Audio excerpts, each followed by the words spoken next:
Should I push the button, y'all? Should I do it? Finally! Not quite yet. Because the Miami Heat had a relatively nice win last night versus the Washington Wizards. I say relatively nice because they had a giant lead and almost blew it out the end, in which they gave up like a 15-0 run in the span of like 7 seconds.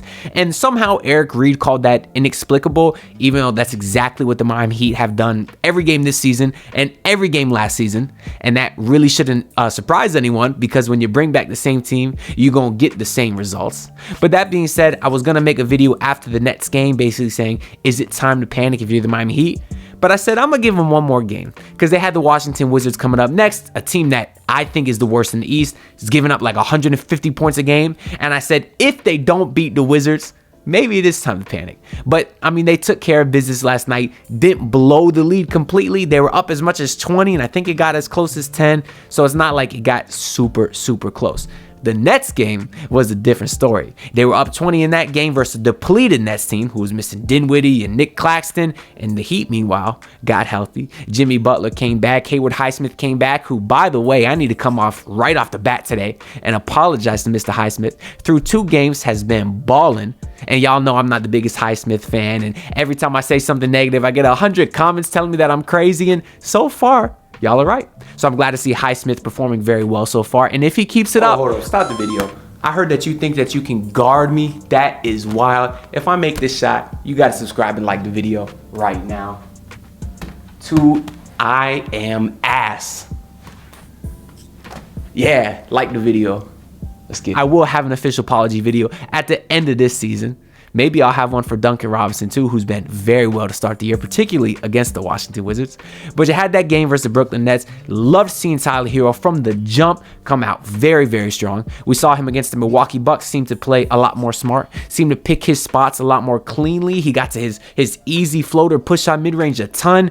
And then in the second half versus the Nets, he kind of fell apart. The rest of the team kind of fell apart. You had clutch possessions after the Nets already took the lead, in which the Heat were settling for dumb 3-pointers by Jimmy Butler with no ball movement, dumb 3-pointers by Josh Richardson with no ball movement. You had Tyler Herro guarding someone who wasn't his man 30 feet from the hoop, letting his man get wide open for a layup. You had Bam Adebayo pivoting, doing 30 pirouettes just to airball the ball 10 feet above the rim. The Heat were terrible in late game execution versus the Nets, which is very concerning because when you have the team that's healthy, been together for 4 years now, has the high IQ player like Kyle Lowry, has the veterans who've been through a lot like Jimmy Butler and now Bam Adebayo, you think that team would be better in fourth quarters and in late game execution than a team like, let's say, the Brooklyn Nets, like the Detroit Pistons, who we saw earlier this year. The Heat blew a 20-point lead, and it came down to a Cade Cunningham game winner, which thank God he missed. Otherwise, the Heat would have dropped to 0-5, but they didn't. And with the win against the Washington Wizards, they now improved to 2-4. They were previously the worst team in the East. Now they're probably the second worst team to the Wizards. But like I said earlier, when you bring back the same team, you get the same results. And last year, the Miami Heat started 2-5. So I'm certainly not panicking at this point of the season because they're following a similar pattern that they were last year. Now, I do kind of want to throw my stance out there, and I'll be saying this a lot. Basically, I don't value the regular season. A lot of Heat fans have been mad at Jimmy Butler because he very clearly looks like he doesn't care. I mean, we all know the meme where it looks like in the beginning, like the first 2 months of the season, it's, does Jimmy Butler even care about basketball? And then in the last couple months of the season, it's like, this guy's the MVP. And then in the playoffs, it's like he's goated. We've seen this cycle over and over and over again. It's very clear right now that Jimmy Butler does not care about the regular season. And if he doesn't care, why would I care? Now, that frustrates a lot of Heat fans because they say he's getting paid max money. They see guys like Steph Curry scoring 40 points on the second night of a back-to-back. They saw the Milwaukee Bucks have Giannis and Dame on the second night of a back-to-back, playing late in the fourth quarter, where Jimmy Butler couldn't even come in versus the Bucks after they cut it to like 6 when Nikola Jovic came in and all those guys. So it frustrates a lot of Heat fans. But the way I look at it, if Jimmy Butler is going to turn into Himmy Butler, enter God mode come postseason, then I don't care what he does in the regular season because obviously it's working. Now, like a lot of the players said after the Nets game, you can't dig yourself into too far of a hole because then you might miss the playoffs, like we all know they almost did last year, if not for the Max Strus explosion in the game versus Chicago Bulls.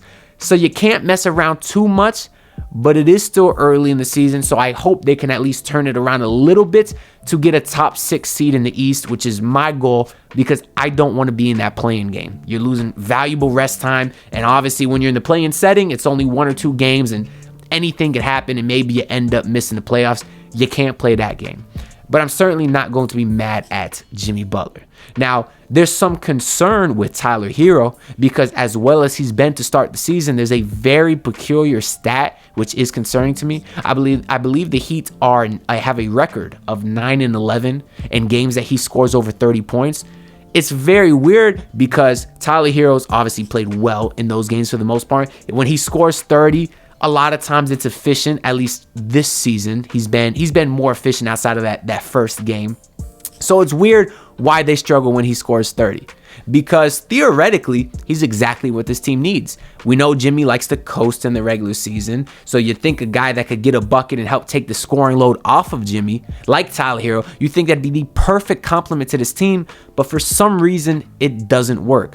I think that 9-11 record that they have when Herro scores over 30 is now 20 games. That's not a small sample size. We hear people all the time say, oh, give this Heat team 20 games before you really judge them, which is stupid to say this season because it's the same roster that you've had for like 3 years now. So I don't think that saying is smart at all, but it's probably dumb just to judge this Heat team in the regular season no matter what anyways, right? But I do think that's a little concerning with Tyler Herro. Maybe things will start to change because he just had a great game last night versus the Wizards and they won. But if you look at it, it wasn't a 30-point game. It was a damn near triple-double. I think he was 1 assist away and he was awesome. So maybe this Heat team is better suited if Tyler Herro takes on more of a facilitator / scorer role instead of just trying to be that bucket that can get you 25 to 30 points a night, because as far as the win-loss, we've seen since he's been here that hasn't exactly worked. But I do want to talk about the positive because we talked about Tyler. He's been awesome to start this year. Some people are saying he's been the Heat's best player, which is great to hear. I'd go with Bam Adebayo, who was once again great last night. Now, those are the 2 guys that I think if you're a Heat fan, you really wanted to see ball out to start the season because you know what you're going to get from Jimmy Butler. I don't think anyone questions that. But Bam and Tyler are your 2 young guys, and those are the guys you want to see take a jump going into, season by season. So it's nice that we have seen a jump from both of them. Of course, Tyler's been more efficient. He's got to the mid-range a lot better. He still gets blocked every time he's at the rim, which is concerning to me. But he's obviously had a very good start to the year. Bam Adebayo, his jump shot is looking smooth as ever. Now he's hitting turnaround post fades, which is nice to see because his face-up game was very nice last year. But obviously his post game left a lot to be desired. So it's nice to see him doing that as well. And then of course still clamping up at the defensive end. So it's concerning that the Heat started 1-4 and now 2-4 when those guys have been playing well. If you would have told me those guys are balling out to start the year, I would have assumed the Heat had a much better record. But maybe we start to see things get picked up now just because they had a nice win. But again, it was versus the Wizards, who kind of really suck. And Jordan Poole, I would be frustrated as hell if that guy was on my team. That boy likes to chuck shots. But it is nice to see those couple positives from Miami Heat, and I do think in the long term, it'll really be important for those teams. And obviously, you have the other guys who seem to have been playing well. We talked about Hayward Highsmith. Jaime Jaquez had a bounce-back game after shooting 1 for 9 the game before. Josh Richardson finally had a game in which he wasn't completely ass, which did hurt me a little bit because I bet his under on the anonymous player prop betting app that does not sponsor me. So I will not say their name. They had Jay Rich at 7 points. I took the under. I think he finished with like 10. I did smash the Kyle Lowry under. Easy win. If y'all want to make some money this year, keep hitting those Kyle Lowry unders. That's some light work. But that's really all I got to say about, I guess, the last couple games. Certainly not time to hit the panic button yet. I really won't hit it at all this regular season unless you're getting real late in the season and you're like in the 10th seed. Because after what we saw last year, I'm not gonna lie, going into the playoffs, I thought they'd get smoked by the Bucks. But once again, the Heat proved that they are a playoff team, and that was enough to at least earn the benefit of the doubt from me that I will never doubt this team going into the playoffs. I kind of got the mindset that you just got to get there, And if you do want to just get there, you do got to pick things up a little bit, because you can't keep losing to the Nets. You can't keep blowing these leads. You can't keep almost losing to the Pistons. You know what I mean? So they'll be straight, in my opinion. You also had the first game of the in-season tournament tonight. I think that's stupid. I don't really feel like explaining the rules here. It's been done a bunch and still nobody really understands it. But the best way I can explain it real quick, I guess, is it's like soccer. You have pool play, in which you play your group of teams. I think it's like the Knicks, the Bucks, the Hornets, and the Wizards the Heat play with.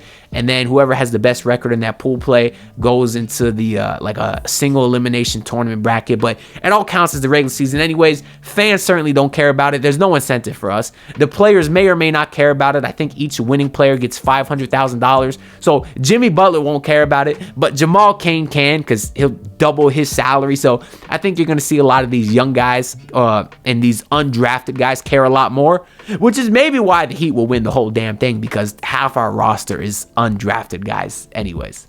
But yeah, I think it's pretty stupid, but we'll see what happens. I thought the court was absolutely atrocious looking. It was kind of nice to see something different, but that gray bar in the middle made no sense. I just don't like the overall design they did for all the teams, which is the same design, just different colors. But I will say, I absolutely love the jerseys that they had.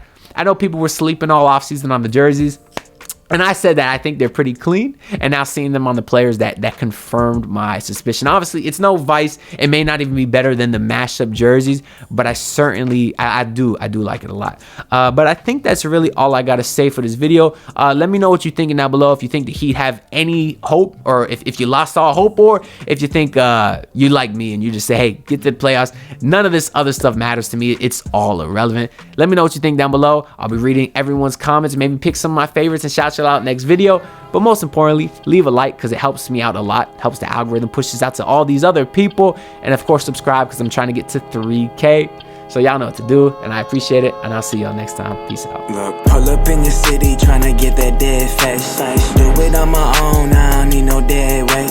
Had to kill him off, yeah, I need a head space. You know this homegrown bitch don't offend me.